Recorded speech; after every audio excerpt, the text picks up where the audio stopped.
अट्टल खाद्यप्रेमी आमच्या कारभाऱ्यांची शुगर आहे ना 520 वरती गेली आणि तुम्ही म्हणाल आता 520 वरती शुगर म्हणजे तुम्ही काय पण सांगता, पण आहे ना खरंच डॉक्टरांनी जेव्हा शुगर चेक केली ना, की त्यांना स्वतः विचारलं की तुम्ही एवढी शुगर वाढलेली असताना एकटे कसे खायला, तर याचं कारण असं की कारभाऱ्यांचा व्यायाम आणि त्यांचं चालणं वगैरे नियमित असतं, त्यामुळे त्यांची शुगर जरी वाढली तरी जास्त त्रास होत नाही. आणि सकाळी नाश्त्याला त्यांनी कडधान्य खातात आणि काढासुद्धा ते अधूनमधून घेत असतात, गुळवेलचा काढा. तर आज आहे ना त्यांना ही छिलक्याच्या मूग डाळीचे थालीपीठं मी करून देणार आहे, कारण त्यांना धान्यांचे प्रकार खायचे नाही सांगितले आणि पोहे उपमा वगैरे असं बिलकुल काही खायचं नाही. तर हे छिलक्याच्या मूग डाळीचे हे थालीपीठं मी बनवून देत आहे.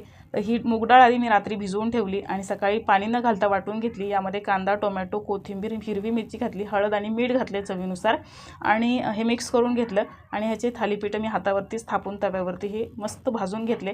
एक पळीभर किंवा चमच्याभर तेलामध्ये हे थालीपीठं बनवून तयार होतात. नक्की बनवा आणि चॅनलला सबस्क्राईब करा.